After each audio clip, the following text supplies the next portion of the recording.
साहिल के साथ मुस्कान भी इसी मेरठ जेल में।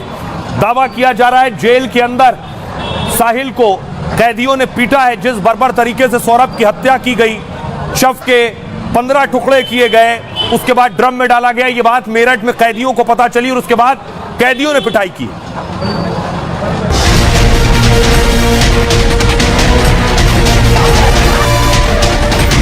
चर्चित सौरभ मर्डर केस के आरोपी की जेल में जमकर पिटाई हो गई। जिस दरिंदगी से सौरभ की हत्या की गई थी, उस पर कैदियों का गुस्सा भड़क गया। वकीलों के बाद कैदियों ने भी आरोपी साहिल पर हाथ साफ किया है। जेल के बैरक में आरोपी साहिल की पिटाई का दावा है। मारपीट में साहिल को गंभीर चोटें आई हैं। अब देखिए क्या कर रहे हैं साहिल और मुस्कान जेल में। इनको भी अंदाजा नहीं था कि जेल के अंदर इनकी कोई पिटाई कर देगा। मुस्कान भी जेल में है मेरठ की और साहिल भी जेल में। सौरभ मर्डर केस के आरोपी की जमकर पिटाई हो गई। पेशी के दौरान कोर्ट में वकीलों ने कुटाई की, पहले जो तस्वीर मैंने आपको दिखाई, और इसके बाद जेल के बैरक में साहिल के साथ मारपीट हुई। बैरक में बंदियों ने, कैदियों ने आरोपी साहिल की जमकर पिटाई की। हंगामा होने के बाद सुरक्षा गार्ड पहुंचे फौरन और सुरक्षा गार्ड ने इसे बचाया। इसके चेहरे पर पिटाई के निशान भी पड़े। हालांकि पुलिस ने बैरक में हुई पिटाई की पुष्टि नहीं की है। जो कैदी जेल से बाहर आए हैं उन्होंने पिटाई की जानकारी दी है। पिटाई के बाद साहिल ने मर्डर केस को लेकर कई खुलासे किए हैं। खबर यह है आरोपी मुस्कान और साहिल नशे के आदी हैं। हिमाचल टूर पर रोजाना 2 बोतल शराब पी रहे थे और नशा कर रहे थे। अचानक नशा हो गया बंद तो दोनों में बेचैनी हो रही। जेल के कैदियों से दोनों नशे की गोलियां मांग रहे हैं। नशे की गोलियां मांगने पर उनकी निगरानी और बढ़ा दी है पुलिस ने। योग और नशा मुक्ति केंद्र में इनकी काउंसलिंग हो रही है। दूसरे बंदियों को इनसे बात ना करने की हिदायत दी गई है। जेल में दोनों ने पहले 4 दिन तक खाना बहुत कम खाया, लेकिन अब वो जेल में भरपेट खाना खा रहे हैं। दोनों को सुबह चाय और इसके बाद नाश्ता मिल रहा है। दोपहर में लंच और शाम को फिर खाना दिया जा रहा है। मुस्कान और साहिल से मिलने के लिए जेल में अब तक इनके परिवार का कोई सदस्य नहीं आया, ना ही दोनों का परिवार इनका केस लड़ने को तैयार है। ऐसे में दोनों के आवेदन पर इन्हें सरकारी वकील मुहैया कराया जाएगा। साहिल और मुस्कान जेल में टीवी देख रहे हैं। जानकारी जेल के अंदर से जो मिल रही है, जेल की बैरक में टीवी लगा है दोनों के। ऐसे में जब भी टीवी चलता है दोनों टीवी के सामने बैठ जाते हैं और हर समय टीवी पर नजर रखते हैं। देश के चर्चित केस के आरोपी अपने केस से जुड़ी जानकारी और खबर टीवी और न्यूज चैनल के जरिए ले रहे हैं। सुनिए जरा जेल के जेलर क्या कुछ कह रहे हैं, दोनों किस हाल में हैं और क्या कर रहे हैं। जेल के अंदर बंदियों के आपस में इनकी मुलाकात नहीं हो सकती, क्योंकि जेल के अंदर उन्हीं बंदियों की मुलाकात हो सकती है जो रक्त से संबंधित है।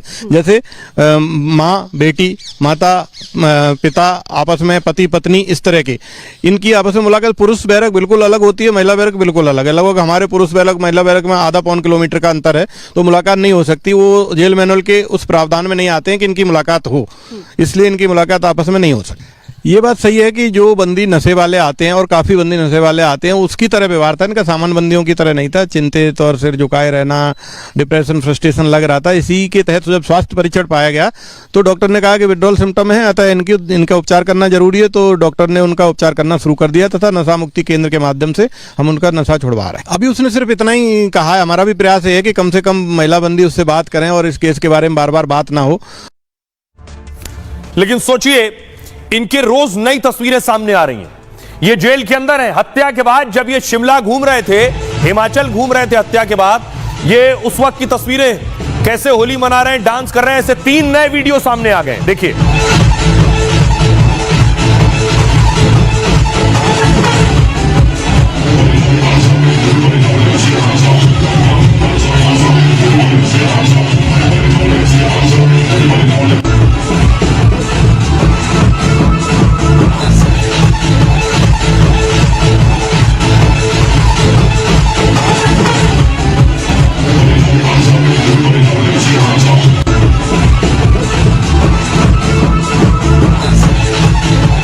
लेकिन हत्या के बाद कई खुलासे हो रहे हैं कि मर्डर की प्लानिंग और इस हत्या की रिहर्सल भी इन्होंने की थी। कैसे की थी वो देखिए जरा।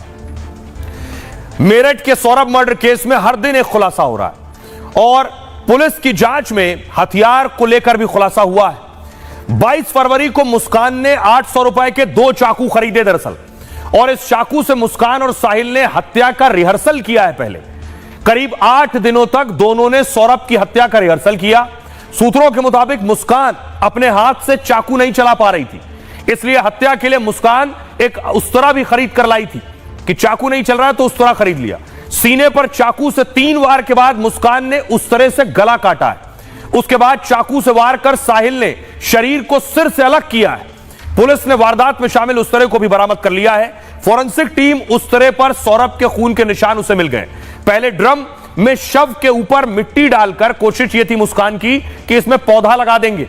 जो मुस्कान हाथ में लिए पौधा लेकर आई थी कि ड्रम में शव डालेंगे, सीमेंट डालेंगे, मिट्टी डालेंगे और फिर पौधा लगा देंगे। ड्रम में शव के ऊपर मिट्टी डालकर पौधा लगाने का विचार था इनका, लेकिन शव से बदबू के डर से मुस्कान ने ऐसा नहीं किया। इसके बाद ड्रम में सीमेंट डालकर शव को पैक कर दिया था। सौरभ को मुस्कान और साहिल के रिश्तों के बारे में पता चल चुका था। सौरभ का लंदन का जो वीजा था दरअसल वो एक्सपायर हो गया था।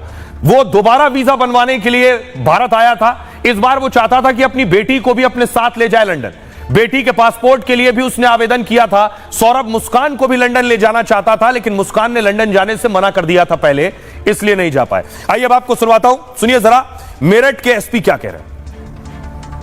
काफ़ी हमें कॉन्क्रीट एविडेंस मिले जिसमें साफ प्रतीत होता है इन लोगों ने 2 लोग शामिल थे। इनके फ़ोन के रिकॉर्ड्स भी हमने चेक किए हैं। अभी फ़िलहाल हम लोग एविडेंस कलेक्शन का काम कर रहे हैं। जो भी जहाँ ये लोग गए थे, जहाँ से इन्होंने परचेजिंग की थी सैंड वगैरह और सब ड्रम्स वगैरह की, सबके स्टेटमेंट्स नोट किए जा चुके हैं। इनसे भी रिमांड पर लेकर हम लोग विस्तृत रूप से पूछताछ करेंगे ताकि इनका मोटिव जान सकें और विस्तृत कि मोटिव क्या था, ये लोग क्या करने वाले थे, अगर डिस्पोज करने का इरादा तो कहाँ ये बॉडी को डिस्पोज करते। सभी तथ्यों की जानकारी की जा रही है और फिलहाल जो भी हमें लग रहा है तथ्य इंपॉर्टेंट है, एविडेंस का पार्ट बनाए जा सकते हैं, उनको विवेचना में शामिल किया जाएगा। और इसे हमारी कोशिश है जल्द से जल्द चार्जशीट करने की, ताकि हम लोग प्रभावी पैरवी कर इन्हें सख्त से सख्त सजा दिलवा सकें।